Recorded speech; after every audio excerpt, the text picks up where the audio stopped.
tana wanni isinii himuu barbaanne obboleewwan kiyya mucayyoon gartee waan jalaa fuute tuni godina Arsii bahaa Baale Gasgarii Balee Gasgarii walitti dhiyaata.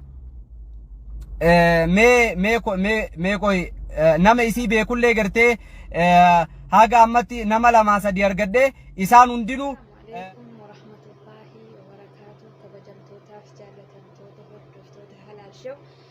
akkam jirtu bakkuma jirtanitti nagaaf rahmani rabbii isinii wajjin hajiraatu isiniin jedhaa warreen amantaa biraallee hordoftan ashama harka fuuneen isiniin jedhaa warri mana kanaaf haaraa taatan subscribe like gochuudhaan nu jajjabeessaa nutti makamaa qortamaatii keenya tahaa isiniin jedhaa warroonni mamaatii keenya taatan like share gochuudhaan akkasumas koomentii gochuudhaan nu jajjabeessaa isiniin jedhaa dhimma irraa dubbachuu barbaade dhimma obboleessa keenya kadirnaa fi kadirii abbaa manaa fi yookiin irsanaa fiiti. Innis akkuma argaa jirtan intala tokko dhaqee boolirraa fidee Dubaay irraa fidee jennaan oromummaadhaaf sabboonummaa isaatiif oromummaa isaatiin dhaqee gargaarsaaf maqaa gargaarsaatiin fidee jennaan akkasitti warqii najalaa fuutee haadha manaa koo jalaa fuutee baddee kan jedhudha. Akkuma isin argaa jirtan akkuma argaa jirru miidiyaa adda addaa deemaa jira.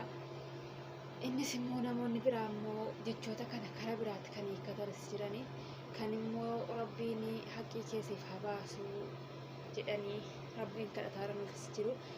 Kanneen biroo immoo gandummaadhaa maqaan hin balleessinii maqaa Arsii hin balleessinii warroonni jedhanis jiru. Maaliif jennaan akkan jedhutti akka yaada dhuunfaa kootitti warri maqaa balleessiidha Arsii maaliif tuyidhaa kana maaliif tuyidhaa gandummaadha wantoota akkasii oofaa jirtan kun dogoggoran jedha akka yaada kootitti. Maaliif nam tokko gaariinis hamamis fakkeenyaaf ani Jimmaa keessa akkuma gaariin jiru badaanis jiraachuu danda'a. Arsii keessas akkuma gaariin jiru badaanis jiraachuu danda'a. Hattuun gaddan qabdu. Kanaaf hattuun gaddan qabdu.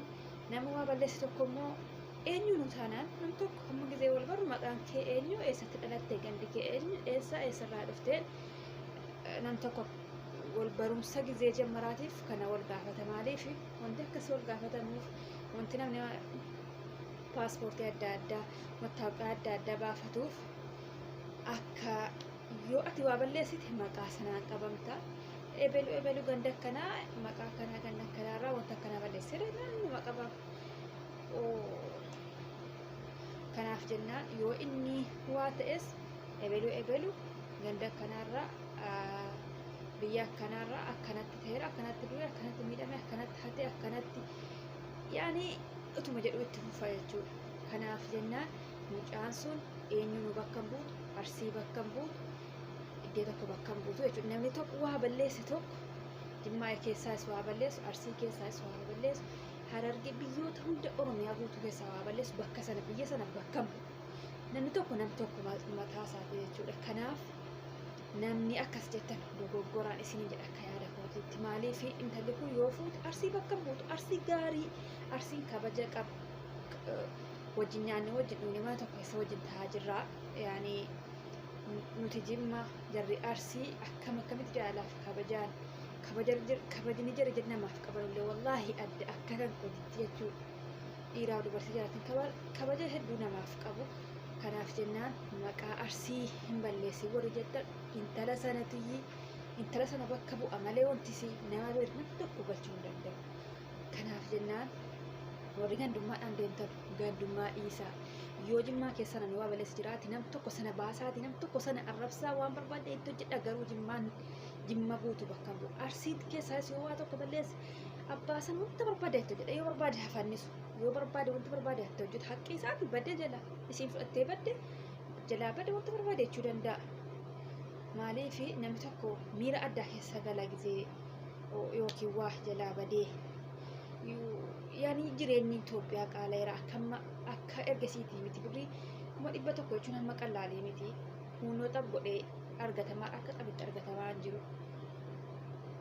Kanaaf jennaan isaaf akkaan isiniin jedha. Rabbiin obboleessa keenya rabbiin bakka sana caalaa dirribaan isaaf hadeebisuun isiniin jedha. Rabbiin isii haa qabu. Rabbi isii nyaachisin yoo dhugma fuutee jiraatu rabbi isii nyaachisin. Garuu arsii hunda bakka hin buutu. Arsiin nama gaarii, nama qaalii, ulamaa, sheeka, aktiivistii, wanta hunda namoota gaggaarii of keessaa qabdi. Akkasuma biyya hundiyyuu jechuudha Oromiyaa guutuu. Nam tokko balleessuudhaaf Oromiyaa guutuu gandi sun guutuun balleessa hin jedhamu. Hattuun ganda hin qabdu. Hammas baasuun itti fufa nama waa balleesse tokko. Nam tokko gizee mana ofii bulchan mattaawqaa amma akka naannoo Jimmaatti ergasii amma yaani wanti nuuf jijjiiramaa dhufe malee jechuudha.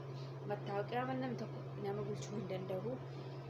Masgiida geeffama namni tokko yoo dhufe mattaawqaa yoo agarsiise hin bulaa yoo mattaawqaan isaa dhibame eenyummaa isaa maalummaa isaa yoo hin beeku masgiida dhaqaa jedhama. Masgiida bulaa masgiidatti namni nyaata geessaa fi achi yoo barbaade kadhatee dhufee ammas achi bulee deemuu danda'a. Hamma maalummaa isaa baramutti maalummaan sun immoo maaliif barbaachise? Yoo inni waa balleessa ittiin qabamuudhaaf yoo inni du'e ittiin akka maatii ittiin barbaadamuudhaaf isaa wallala. Kanaaf jennaan namni tokko biyya tokko bakka hin bu'u. Akka gaariin jiru badaanis jira. Jimmaan keessatti badaa hedduu jira, gaarii hedduu jira. Arsii keessatti badaa hedduu jira, gaarii hedduu jira. Harargee eessayyuu Oromiyaa guutuu keessa akkuma gaariin jiru badaanis jira. Walbira madaallee ilaaluu qabna. Namni kun gandummaadhaaf akkas jedhe kanaaf akkas jedhe hin jedhina. Kanaa jennaan obboleessa keenya rabbi bakka buusuu fi isin immoo warra akkanatti rabbi isin haa qajeelchuun isiniin jedha. Hamma misaaliidha. Yoo warqiin kun badeennaan dhiifame mucaan sun akkuma kaanitti jireenya isiillee balleessaa deemti. Maaliif warris manam tokko yoo deemti akkasuma fuuti. Yaani itti fufaa deemti jechuudha yoo wanti kun ifan baane. Hamma immoo kanarraa barumsa fudhatte isin yookiin wanta miidiyaa amma kana miidiyaa hunda qaqqabu seene beektanii ishiin hin seene. Garuu immoo yeroo hammaa keessa jechuudha daqiiqaa tokko tun gahe miidiyaa irra gadhiifama hedduu tokkotti dhagahameera. Yoo nama miidiyaa fayyadamu taate maatii isii xiqqeessite obboleessa isii xiqqeessite garuu arsii bakka hin buutu. Arsii hin xiqqeessine biyya arsii hin xiqqeessine biyya arsii kabajama maatii isii xiqqeessiteetti of xiqqeessiteetti garuu. Kanaaf jennaan isin amma kana hunda gaha jettee hin yaadne yookiin akka footoon isii kun miidiyaa irra facaafamutti hin barre yookiin footoodhuma yoo qabaachuu isin ofirraanfatteetti. Garuu yeroo amma nam tokko yoo waa balleesse footoon isaas achuma utuma inni kahee hin jiraanne bakka namni fidu hin beektan. Akka mana keessa kaameraa wahii jiruutti bakka yoo nama guddaa ta'e illee yoo footoo namaa dhibame isa durii dhufa malee hin dhibamu. Maaliif jennaan namni hundinuyyuu kanarraa barumsa fudhatee kan nama miidhuudhaallee jiru akka addunyaa namni miliyeenaan addunyaa kanas daawwataa oolu hin dagatiin. Akka miidiyaarra daqiiqaa keessa achumaan facaatu hin dagatiin. Yeroo ammaa miidiyaan babal'ateera akka duriitii miti. Akka durii ebelee ganda qofa keessa hin barbaadamu addunyaa irratti barbaadama. Namni tokko yoo waa balleesse isiniin jedha isinitti dheeresseera. Mana kiyyaaf haaraa kan taatan like, share, subscribe gochuudhaan nu gargaaraan isiniin jedha. Wantoota addaa qabadheen isinii dhufaa jira. Qophii bareedaadhaan qabadhee isinii dhufaa jira. Na jajjabeessaa ilmaan Oromoo wala jajjabeessinuu wal malee maal qabnaan isiniin jedha. Wantoota baay'ee barbaachisoo ta'aniin inshaallah yeroo dhiyoo keessa inshaallah yoo rabbi naa laaffiseef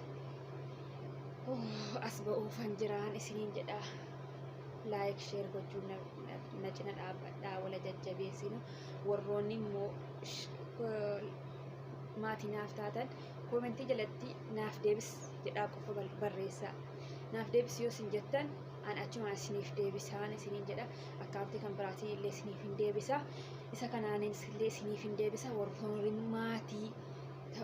maatii barbaaddan achi jalatti jecha kana naaf barreessan isiniin jedha. Galatooma jazaakallahu khayran. Bakka jirtanitti rabbi isin wajjin haa jiraatu. Rabbiin biyya keenyaaf nagaa haa buusu. Balaa bu'ee jiru balaa bu'uuf jiru rabbiin najaa nu haa baasu. Bakka nu jirrutti rabbi nu haa tiksu. Waan nu qabne keessa rabbi barakaa haa kaa'u. Laphee keessa imaanee adda keessa gudii arraba keessa zikri rabbi nuuf haa kennu. Rabbiin tokkummaa nuuf haa kennu. Rabbiin tokko nu haa godhu. Amantaadhaan waliin qoqqoodinaa gandaa waliin qoqqoodinaa nuti tokko. Kanaaf jennaan asuma irratti hin goolaba. hamma qophii biraatti walitti deebinutti nagaan naaf turaan isiniin jedha. Assalaamu alaikum wa rahmatullahi